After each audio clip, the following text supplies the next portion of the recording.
la montée des extrêmes en France, mais aussi maintenant en Allemagne avec l'AfD, angoisse nos amis allemands. Il y a chez eux une mémoire collective, qui est la mémoire des années 30.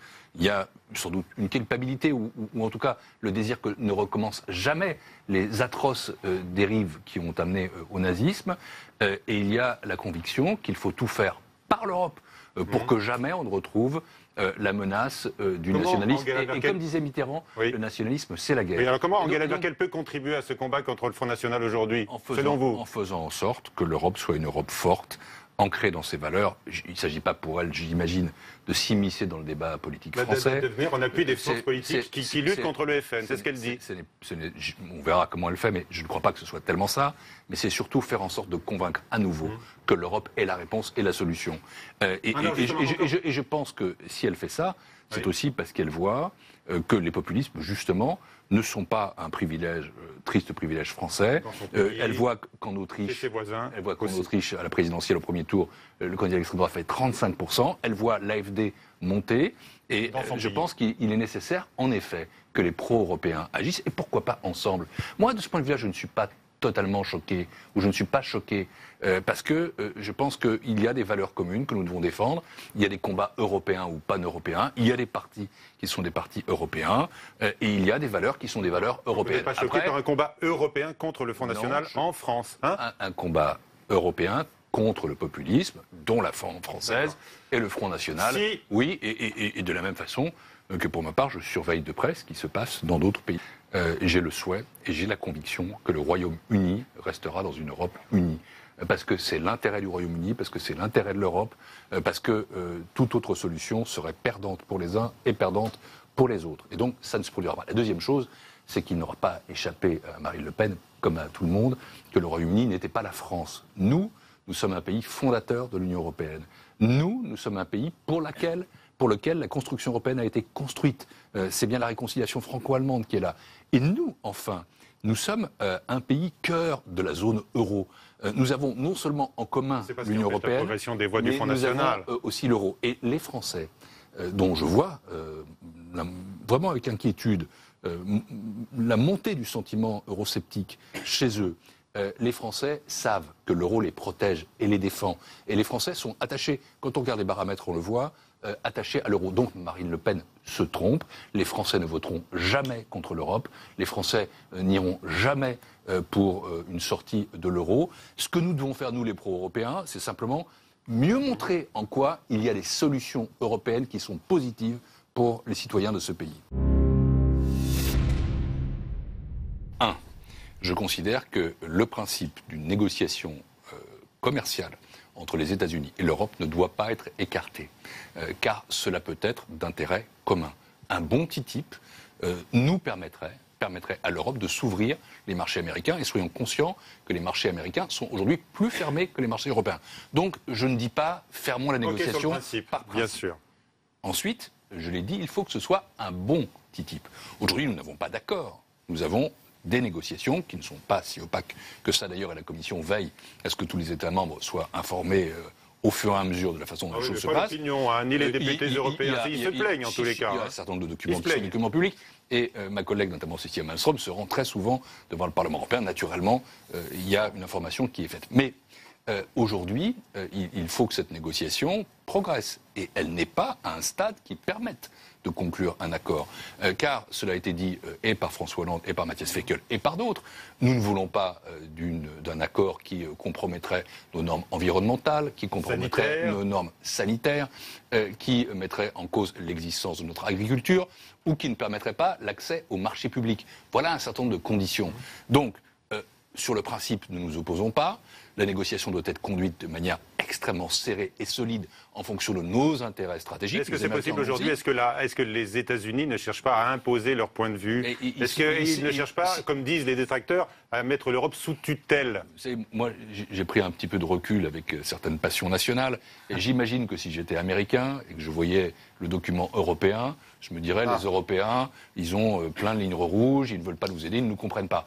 C'est le propre d'une négociation. Et donc moi, je ne suis pas très choqué par le fait qu'aujourd'hui, les deux parties ne soient pas vraiment en train de se rencontrer. Mais on risque d'affaiblir l'Europe si vraiment premier point, le principe ne l'écartons pas. Deuxième point, il faut un bon TTIP et il faut beaucoup de conditions. Et troisième point, ces conditions aujourd'hui ne sont pas remplies. La question qui est devant nous, c'est la question du temps.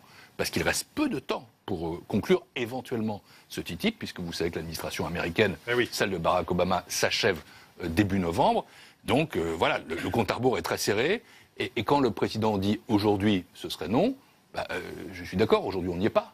Je vais le dire différemment. Mais il faut en même temps que la négociation se poursuive, que le travail se fasse. En tous les cas, je ne crois pas.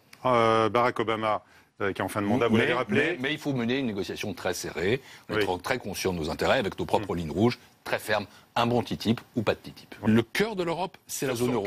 Et il faut que le cœur de la zone euro soit plus fort, batte plus fort. Aujourd'hui, on a construit une Europe qui est une union monétaire. Il nous manque encore l'union économique et l'union politique. C'est la raison pour laquelle, moi, je propose un ministre de l'économie et des finances de la zone euro, qui serait membre de la Commission, responsable devant le Parlement européen, avec un budget pour la zone euro. Vous avez présenté tout à l'heure les prévisions de printemps de la Commission européenne, les prévisions macroéconomiques. Apparemment, à nouveau, la Commission européenne voit la croissance française un petit peu moindre que celle qui est annoncée par le gouvernement.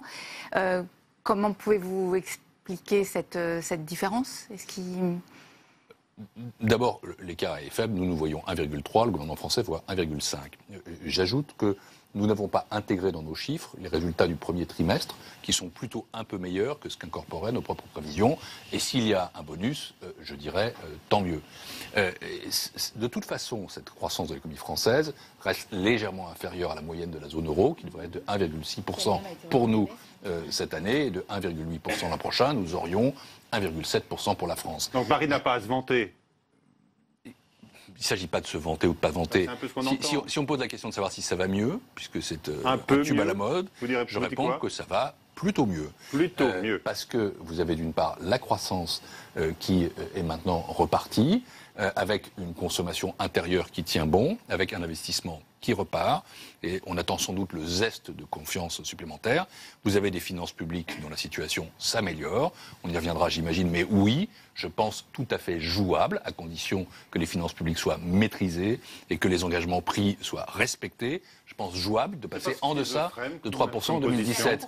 Enfin, troisième chose, permettez que je l'évoque, parce que c'est tout à fait important. Je crois que le chômage devrait reculer en 2016 de 10,4% du PIB à 10,2% du PIB. C'est ce que dit la Commission. Et donc, je parle des prévisions de la Commission. La Commission, aujourd'hui, dans ses prévisions... il y a une amélioration qui ne permettra pas de résoudre tous les problèmes de la société française, notamment sur le chômage. On attend sans doute plus, et il faudra continuer. Mais enfin, quand des bonnes nouvelles arrivent, il ne faut pas, je pense, les négliger. Par ailleurs, nous allons examiner en 2016, le projet de budget pour 2017 de la France, et nous demanderons, Vous avez déjà eu un programme de stabilité, avec beaucoup de fermeté, que les engagements qui ont été pris dans le pacte de stabilité soient tenus, c'est-à-dire que ce budget, de manière crédible, montre quel est le chemin qui nous amène en dessous de 3%. Et ce que je dis, ce n'est pas « on va y arriver », je ne suis pas français à ce point, et je ne suis pas schizophrène du tout.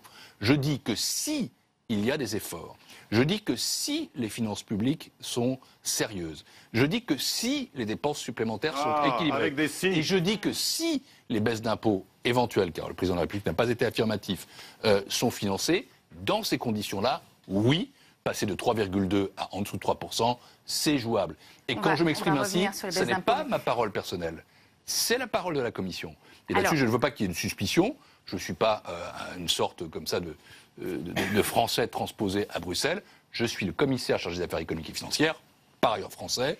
Et quand je vous dis que c'est jouable, c'est ce que pour la Commission, elle ne pense pas que c'est certain, elle ne pense pas que c'est fait, elle pense que c'est jouable si la France est sérieuse. Et nous demanderons à la France. Elle est sérieuse aujourd'hui, la France. Quand vous étiez vous-même. Quand je regarde le chemin qui est. Non, mais là, sur les décisions, là, quand on signe des chèques, là, tous les jours. Encore une fois, ces chèques. Vous savez, quand je suis devenu ministre des Finances, j'avais dit à mon prédécesseur commissaire, la Commission fixe les fins, nous fixons les moyens. Je n'ai pas à expliquer à François Hollande ou à Michel Sapin ou à Manuel Valls les choix qu'ils doivent faire. En revanche, ce que je dois faire moi, c'est leur rappeler qu'il y a des règles communes et que s'il y a des dépenses supplémentaires, il devra y avoir des économies correspondantes. S'il y a des baisses d'impôts, elles devront être financées. Or, de l'unité de la gauche, il n'y a pas d'accès au pouvoir. La deuxième leçon, c'est qu'il faut aussi une cohérence intellectuelle et idéologique qui tienne compte des leçons du réel, car sinon on se fracasse sur ce mur qui a été le mur de l'argent à l'époque et qui est le mur de la réalité. Et chaque fois que la gauche a fait des réformes, elles sont restées. Mais chaque fois que la gauche a voulu faire des réformes qui se heurtaient au réel, à ce moment-là, elle était obligée de reculer. Et donc, il faut éviter de se renier. Ça, c'est la troisième leçon. On a besoin... On a besoin, c'est la logique social-démocrate, d'un réformisme qui soit ancré dans le réel, d'un réformisme qui soit également européen. Mais d'un réformisme qui n'est pas compris par tous vos amis du Parti socialiste. C'est ça le problème aujourd'hui. Sans doute.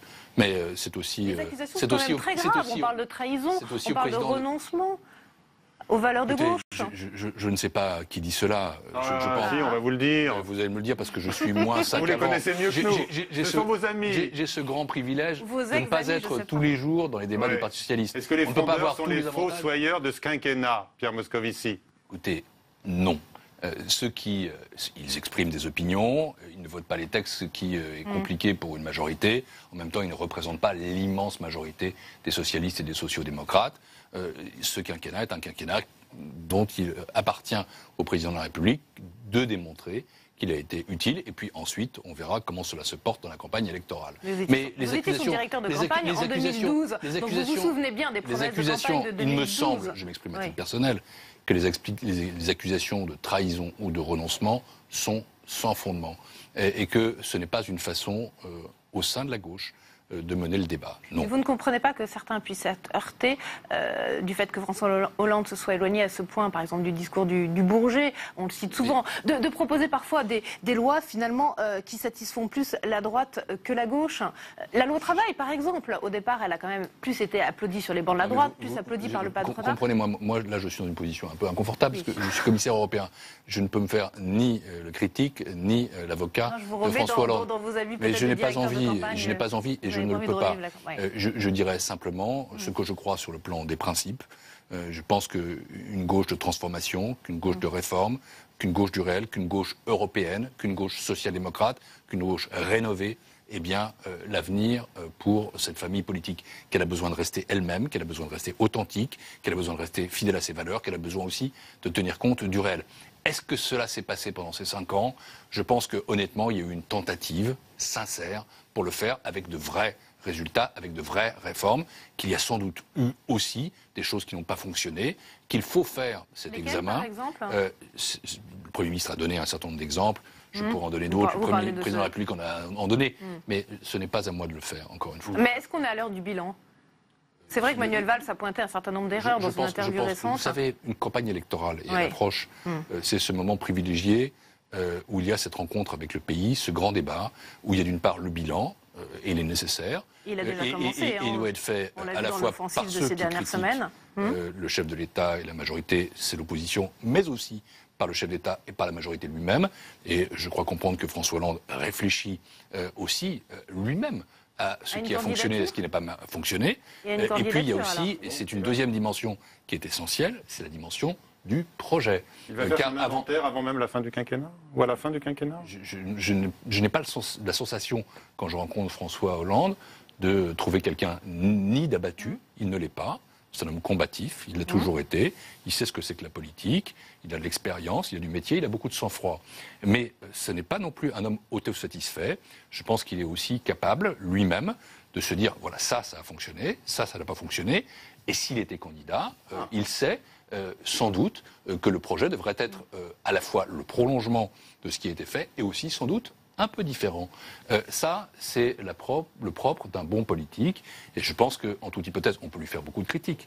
Là, vous nous donnez des indications précieuses sur ce qui se prépare. Oui. Non, parce que mais vous l'avez rencontré. Je dis simplement quelle est mon impression par rapport à un homme que je n'ai pas vu seulement hier. D'accord, mais là, c'est un homme que je connais bien depuis 35 ans.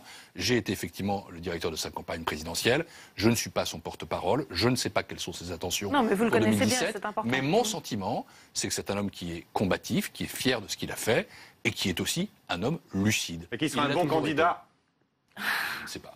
Ça vous ne savez. Alors, en tous les cas, vous dites, on verra comment les choses tournent pendant la campagne électorale. En revanche, je vais vous donner une autre impression. Allez-y. Comme ça, on est sous la Ve République. La logique, elle s'est toujours appliquée. Et que le président de la République sortant se représente, à la fois pour défendre son bilan et pour porter un nouveau projet. Ça ne marche pas toujours. Mais ils n'ont pas toujours été réélus. A beaucoup évolué, notamment à cause du quinquennat. Je pense que la logique, tout de même, c'est aussi de se donner du temps. Et que justement, parce qu'il y a le quinquennat, pourquoi a-t-il été fait?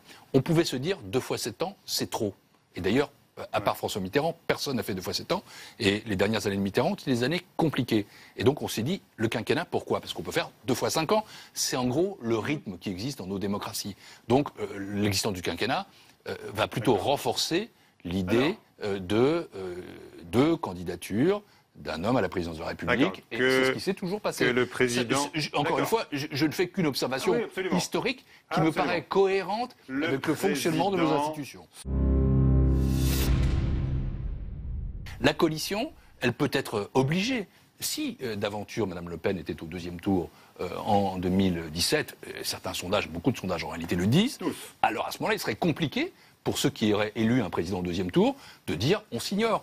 Mais ce serait le résultat de l'élection. Et ce serait forcément un combat.